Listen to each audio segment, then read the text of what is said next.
이사야서는 남유다 우시아 왕이 죽던 해에서부터 히스기야 왕까지 그 시대 가운데 활동하였던 이사야가 기록을 한 성경입니다. 성경에는 나와 있지는 않지만 전해 내려오는 이야기에 따르면 이사야는 히스기야 왕이 죽고 난 뒤에 왕이 되었던 므낫세 왕 때에 이제 톱질을 당해서 순교하였다. 그러니까 늘 이제 우상을 숭배하고 또 자신들에게 좋은 이야기만을 해주기를 바랬던 이스라엘 백성들, 남유다 백성들과 또 므낫세 왕에게 미움을 받아서 이제 남유다가 얼마 지나지 않으면 심판받을 것이다라는 예언을 선포했기 때문에 톱질을 당해서 죽임을 당하였다라고 합니다. 이사야 선지자는 약 60년간 선지자로 활동을 하였는데 이제 그러면서 이 이사야서를 기록을 한 거예요. 근데 이사야 선지자가 과연 이 이사야서를 다 기록한 것이 맞느냐라고 할 때 이제 의견이 분분해요. 이사야서가 총 몇 장으로 기록되어 있는지 아십니까? 총 이렇게 이제 빠르게 보면 66장. 그래서 이제 이사야서가 성경이 총 66장이잖아요. 구약 39장, 신약 27장. 그래서 총 66장인데 이사야서도 66장으로 이루어져 있고 1장부터 39장까지는 남유다가 받을 심판에 대해서 선포를 하고 있고 40장부터 66장까지는 회복에 관해서 이야기를 하고 있어요. 그래서 이제 어떤 사람들은 이 이사야서가 작은 성경과도 같다. 그러니까 성경의 축소판이다. 이렇게 이야기를 하는 사람도 있습니다.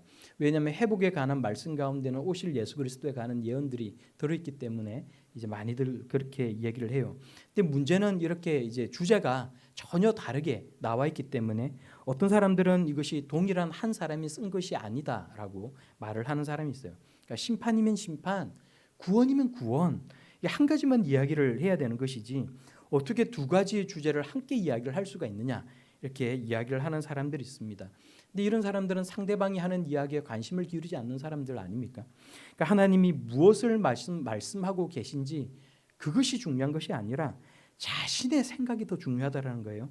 그리고 선지서를 보면 이 이사야서뿐만이 아니고 사실은 다른 선지서들도 다 마찬가지인데 특별히 이사야서의 이 예언을 보면 지금 당장 일어나지도 않았던, 그러니까 약 대략 한 100년이 지나고 난 뒤에 일어날 남유다의 멸망과 그리고 그 이후에 일어날 바벨론으로 포로로 사람들이 잡혀갔다가 다시 돌아올 일들에 관해서 예언이 되어 있는 것을 보고는 어떻게 이렇게 정확할 수가 있느냐.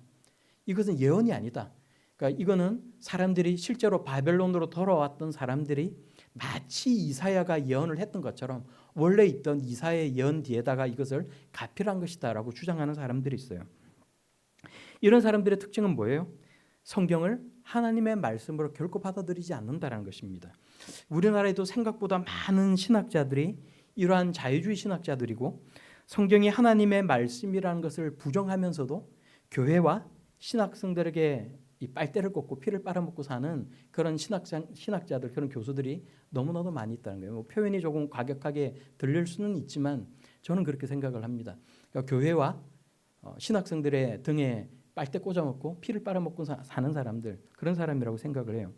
근데 성경을 보면 우리가 성경을 이 부분뿐만이 아니고 이사야서뿐만이 아니고 다른 성경들을 쭉 보면 심판이면 심판, 구원이면 구원, 한 가지 주제만 이야기하는 성경은 오히려 적다라는 거예요. 대부분의 성경은 하나님의 심판과 하나님의 구원 두 가지를 다 얘기를 하고 있다는 것입니다. 오늘날도 어떤 사람들 중에는 위로와 복에 관한 메시지만을 듣고 싶어하는 사람들이 있지만 하나님은 성경을 통해서 어느 한 가지만 결코 이야기하지 않는다는 것입니다. 위로를 하기도 하시고 거룩하게 살라고 우리에게 경고를 주기도 하시고 때로는 꾸중을 하기도 하신다는 거예요. 이사야서도 1장부터 40장까지 내용을 자세히 읽어보면 결코 심판만을 이야기하고 있지 않습니다. 심판과 구원을 함께 이야기하고 있다는 거예요. 보고 싶은 것만 보고 듣고 싶은 것만 듣는 사람이 될 것이 아니라 있는 그대로의 하나님의 말씀을 받아들일 수 있는 그런 성도들이 다 될 수 있기를 바랍니다. 성경은 하나님의 말씀이에요. 하나님의 말씀을 보고 묵상하면서 오늘 이 말씀이 오늘날 우리의 삶 속에 새롭게 적용되고 또 실현될 수 있기를 바라는 그런 사람들에게 하나님은 분명코 역사하신다는 것입니다. 믿음이 없어서 듣기는 들어도 깨닫지 못하는 사람이 아니라 듣고 깨닫고 말씀을 붙들고 복과 은혜를 누리며 살아가는 그런 하나님의 자녀들이 다 될 수 있기를 바랍니다. 오늘 본문 말씀은 바벨론의 포로로 사로잡혀 가게 될 유다 백성들이 다시 약속의 땅으로 돌아올 것에 관해서 이사야가 예언을 하고 있습니다. 아직 남유다가 망하는 게 실현되지 않았어요. 대략 100년의 시간이 더 흘러가야만 이런 일들이 일어날 것입니다. 그런데 또 실제로 이사야 선지자의 예언 뒤에 이런 예언이 일어나고 난 뒤에 시간이 흐르고 나면 결국 남유다 왕국은 망하게 되는 것이고, 이게 역사적으로 실제로 일어났던 사건이었고, 예루살렘이 함락되면서 수많은 사람들이 죽었다는 것입니다. 건물은 파괴되었고 도망가지 못하고 남아있던 사람들은 바벨론의 포로로 사로잡혀 갔습니다. 수십 년이 흘렀지만 나라는 회복될 기미가 전혀 없었고, 북이스라엘이 이미 멸망되어서 역사 속에서 사라져버렸던 것처럼 남유다도 그렇게 사라지고 말 것인가 위기감이 들었을 것입니다. 우리는 우리의 고토, 하나님께서 주신 땅으로 돌아가지 못하고 여기서 이렇게 끝이 나고 말 것인가 절망하였다는 것입니다. 그래서 14절 말씀을 보면 바벨론에 끌려가 거기서 살고 있는 유다 백성들이 이렇게 이야기를 하는 거예요. 여호와께서 나를 버리시며 주께서 나를 잊으셨다. 모든 것이 다 끝나버렸다. 유다 백성들은 그렇게 생각할 수밖에 없었다는 것입니다. 예루살렘과 남유다 땅으로 돌아갈 기약이 없이 지내던 이 유다 백성들은 이렇게 이제 타 민족들과 이방 민족들과 동화가 되면서 이렇게 우리도 사라져 버릴 것인가, 아마 괴롭고 힘든 괴로운 마음이 들었을 거예요. 오늘 말씀 14절은 시온이라고 표현을 하고 있는데, 이 시온이라는 말은 유다 백성들의 슬픔과 고통을 잘 우리들에게 이 시온이라는 말로서 표현을 하고 있어요. 그러니까 포로로 사로잡혀간 유다 백성들을 이야기를 하는 것입니다. 14절 말씀을 우리가 다시 한번 함께 읽어보겠습니다. 시작. 오직 시온이 이르기를 여호와께서 나를 버리시며 주께서 나를 잊으셨다 하였거니와. 유다 백성들이 이렇게 말할 거란 거예요. 고통의 시간이 길고 실패와 상실의 크기가 크면 클수록 우리는 하나님이 더 멀게 느껴지고 세상 속에 하나님 없이 살아가는 것처럼 분리감을 느낄 수밖에 없다는 것입니다. 하나님께서 나를 버리셨고 나를 잊으셨다라고 결코 믿고 싶지는 않지만 힘든 현실이 그렇게 결론 지을 수밖에 없도록 우리를 옥죄어 올 수밖에 없다는 거예요. 믿음이 약한 사람일수록 하나님은 현실 속에서는 전혀 역사하시지 않는다라고 확신하게 되거나 불신앙의 영역 속으로 빠져들 수밖에 없습니다. 사람들이 살아가는 모습이 별반 다를 바 없다는 것을 우리가 생각해 볼 때, 바벨론의 포로로 잡혀가서 절망의 시간을 보내고 있었을 이 유다 백성들이나 오늘 이 시대를 살아가는 우리들이나 결국은 하나님께서 나를 버리셨고 나를 잊으셨다라고 여기면서 슬픔에 빠질 수밖에 없는 것이 우리의 모습이라는 거예요. 객관적인 고통과 절망의 무게는 분명 차이가 있을 수는 있지만, 그러나 자신이 마주하고 있는 고통과 슬픔은 세상 그 무엇보다도 무겁고 날카롭고 어떤 사람이 당하는 것보다도 쓰라릴 수밖에 없다라는 것, 그것이 우리가 다 경험하는 우리의 삶 아닙니까? 우리가 성경을 통해 하나님께로 만약에 시선을 돌릴 수만 있다면 오늘 성경 본문 말씀은 우리에게 이렇게 말씀하시는 거예요. 우리가 14절 말씀을 다시 함께 한 목소리로 읽겠습니다. 시작. 여인이 어찌 그 젖 먹는 자식을 잊겠으며 자기 태에서 난 아들을 긍휼히 여기지 않겠느냐. 그들은 혹시 잊을지라도 나는 너를 잊지 아니할 것이라. 15절 말씀. 여인이 어찌 그 젖 먹는 자식을 잊겠으며 자기 태에서 난 아들을 긍휼히 여기지 않겠느냐. 그들은 혹시 잊을지라도 나는 너를 잊지 아니할 것이라. 하나님께서 우리에게 하시는 말씀입니다.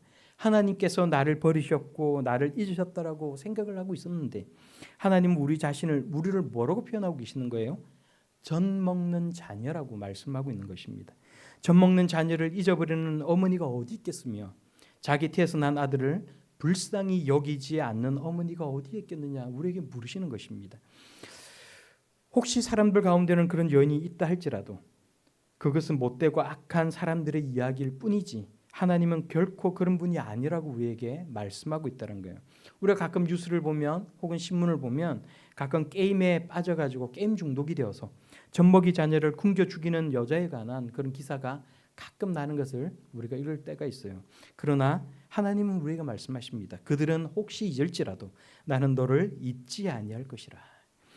하나님은 전지전능하시다고 우리가 말을 하지만 너무나도 바쁘셔서 돌보셔야 될 사람들이 너무나도 많으셔서, 나보다 더 사랑하는 사람들이 더 많아서, 너무나도 많아서 혹시 나를 잊어버리시는 것은 아닐까, 돌보셔야 될 사람들 중에 우선순위에서 내가 혹시나 뒤로 밀리고 있지는 않을까?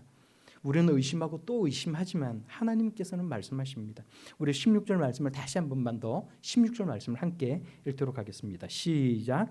내가 너를 내 손바닥에 새겼고 너의 성벽이 항상 내 앞에 있나니. 내가 너를 내 손바닥에 새겼노라고 하나님께서 말씀하시는 거예요. 잊어버리지 않기 위해서 마치 심부름하는 아이처럼 손바닥에 쓰셨다라고 말씀하십니다. 아이들뿐만이 아니라 어른들도 심부름을 시키면 잠깐 이렇게 깜빡 잊어버릴 때가 있어요. 정확히 뭘 사오라고 했는지, 몇 개를 사오라고 했는지 헷갈릴 때가 있습니다. 여러분 그런 기억 없으십니까? 가끔 음식점 같은 데를 이제 친구들하고 많이 동창 모임을 하거나 해서 많이 가서 이제 제각각 주문을 하면 보통은 이렇게 이제 그걸 다 적어서 가는데 이제 놀라운 기억력을 보여주는 종업원들이 있을 때가 있어요. 여러분 그럴 때 있지 않습니까? 안 적으셔도 돼요.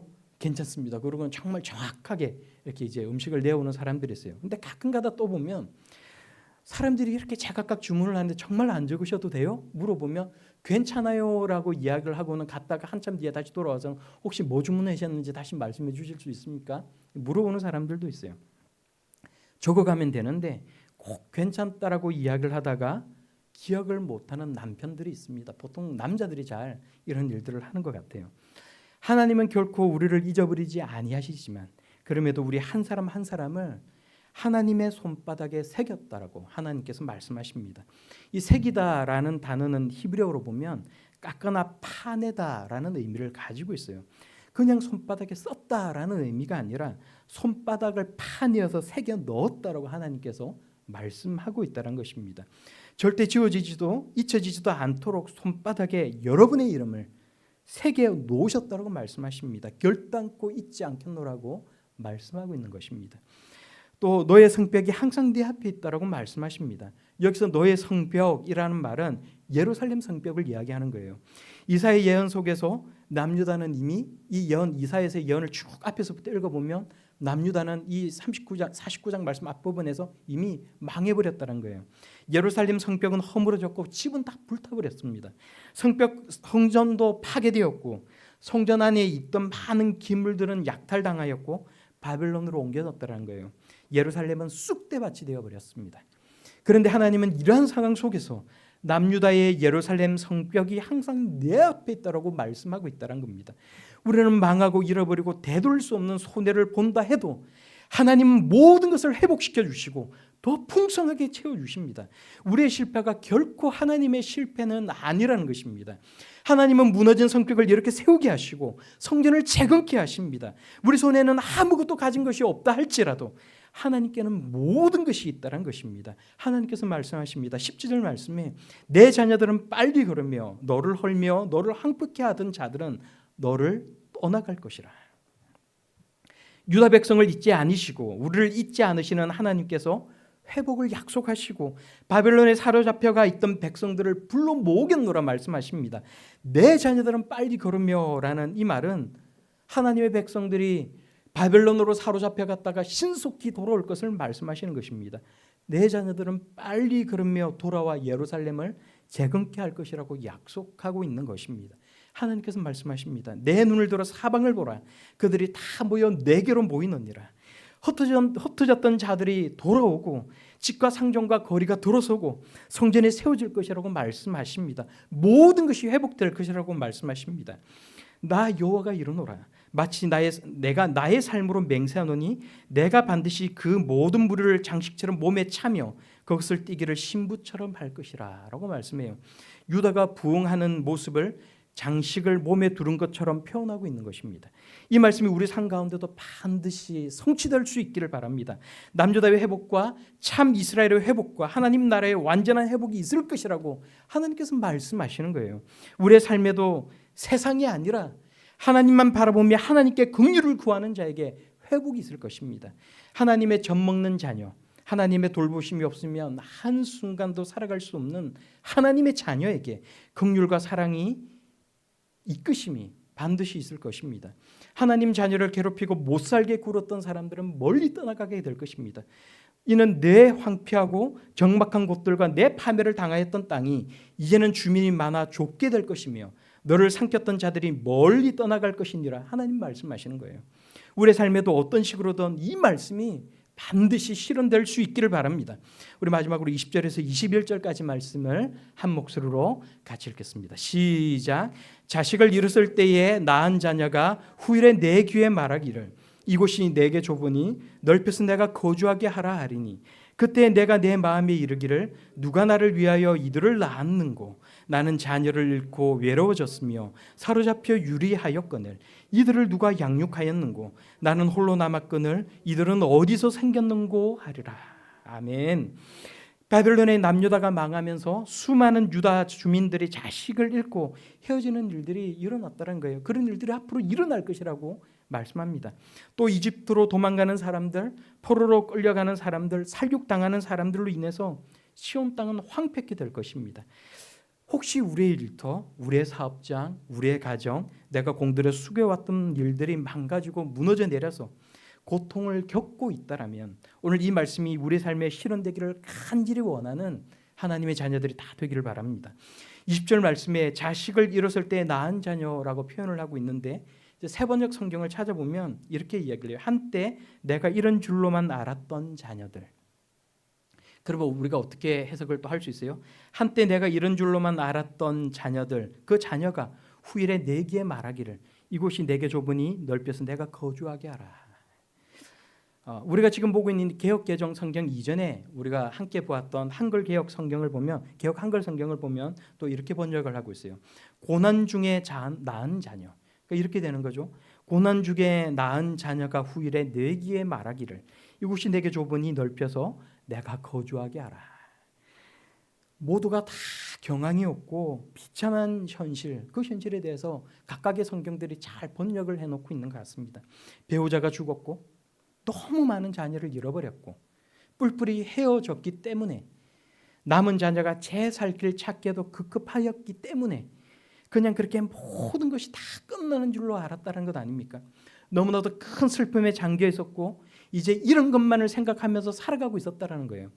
그런데 아무것도 채인식을 못하고 있는 그 사이에 남은 자녀가 성장하였고 결혼을 했고 자녀들을 낳아서 왕성해졌다는 것입니다. 바벨론의 포로로 끌려갔던 자녀가 아이들을 데리고 돌아왔다는 거예요. 죽은 줄로 알았던 자녀들이 살아 돌아왔다는 것입니다. 놀라운 일이 벌어진 것입니다. 어머니 지금 사는 집이 너무나도 좁으니 집을 더 크게 증축을 해서 살아야겠습니다. 그 얘기하는 것 아닙니까? 아이들이 너무 많고 하루가 다르게 성장을 하고 있기 때문에 집이 좁아서 터져나가겠어요. 그 얘기하는 것 아니에요. 우리는 망했다고 끝났다라고 그렇게 생각을 했는데 너무나도 미약하여서 관심조차 두고 있지 않던 것이 점점 더 크게 풀어나서 놀라운 복이 되었다고 말씀하고 있는 것입니다. 손실이 나고 다 떼어버린 줄로 알았는데 오히려 금액이 풀어나서 돌아왔다고 말씀하고 있는 거예요. 다시 재기하고 일어설 수 있게 되었다고 말씀하고 있는 것입니다. 누가 이렇게 했다는 거예요? 하나님께서 그렇게 하신 것입니다. 우리 모두에게 이런 하나님의 은혜가 있기를 바랍니다. 가정마다 마을마다 아이들이 다 풀어났어요. 성전과 성벽은 재건되었고 황폐하였던 고토는 이제 다시 활기가 넘쳐나게 됩니다. 시온이 이제 비좁을 정도로 번성하게 되었다는 것입니다. 21절에 이 놀라운 광경을 보면서 드는 생각이 있어요. 누가 나를 위하여 이들을 낳았는고 나는 자녀를 잃고 외로워졌으며 사로잡혀 유리하였거늘 이들을 누가 양육하였는고 나는 홀로 남았거늘 이들은 도대체 어디에서 생겨났는가. 하나님께서 이 모든 일을 하신다고 말씀하십니다. 오늘 본문 말씀 뒤에 22절 말씀을 보면 내가 문 나라를 향하여 나의 손을 들고 민족들을 향하여 나의 기치를 세울 것이라 하나님 말씀하시는 거예요. 하나님께서 분연히 일어나셔서 시온을 위해 일하시고 회복과 은혜의 장중에 살아가도록 하겠다라고 말씀하시는 것입니다. 잠잠하게 계셨던 하나님, 이스라엘의 심판을 받고 망하도록 잠잠하게 계셨던 그 하나님께서 이제 일어나 일하심을 나타내 보이실 것이라고 말씀합니다. 하나님의 살아계심을 드러내 보이실 때가 되었다라고 말씀합니다. 선명한 하나님의 역사가 드러날 것입니다. 나 여호와는 내 구원자요 내 구속자요 야곱의 전능자인 줄 알기라. 하나님께서 우리에게 말씀하시는 것입니다. 그러므로 환경만을 바라보면서 낙심하지 않는 저와 여러분들이 다 될 수 있기를 바랍니다. 문제 하나하나에만 우리의 초점을 맞추며 살아갈 것이 아니라 고난이 축복이 되게 만드시는 하나님께로 우리의 초점을 옮기고 하나님과의 관계를 먼저 회복할 수 있는 저와 여러분들이 다 되기를 바랍니다. 오늘 성경 말씀은 하나님의 예언이에요. 아직 일어나지 않은 100년 후에 일어날 일을 이사야를 통해서 하나님께서 말씀하셨습니다. 그 시대의 이사야의 예언을 듣는 사람들 가운데는 하나님과 그 마음의 거리가 너무나도 멀고 믿음이 약하여서 도대체 이게 무슨 말씀인지 이해가 되지도 않고 전혀 와닿지도 않는 그런 사람들이 분명히 있었을 거예요. 그러나 하나님과 좋은 관계를 유지하면서 믿음으로 살아갔던 그런 사람들은 이 예언의 말씀을 듣고는 나라를 위해서 기도하고 민족을 위해서 기도했을 것입니다. 그리고 자신들의 삶과 믿음이 그 사회를 더 좋고 행복하게 만들 수도 있고 또 고통스러운 세상으로 변하게 할 수도 있다는 것을 깨닫게 되었을 것입니다. 그리고 심판의 소식을 들으면서 두려움에 떨면서 기도했을 것이고 회복의 소식을 들으면서 하나님의 긍휼하심에 안도하면서 감사하였을 것입니다. 오늘 이 하나님의 말씀, 이 예언의 말씀이 여러분 각자의 삶에는 어떻게 적용되기를 여러분은 원하십니까? 회복을 예언하는 이 말씀이 여러분들의 삶 가운데 실현되기를 원하는 그런 하나님 자녀들이 다 되기를 바랍니다. 이 말씀이 나에게, 우리 가족에게, 우리 일터에 적용이 되고 변함없는 하나님의 성실하심과 그 인애가 폭포와 같이 쏟아지는 그런 삶을 살아갈 수 있는 그런 저와 여러분들이 다 될 수 있기를 예수님 이름으로 축원합니다.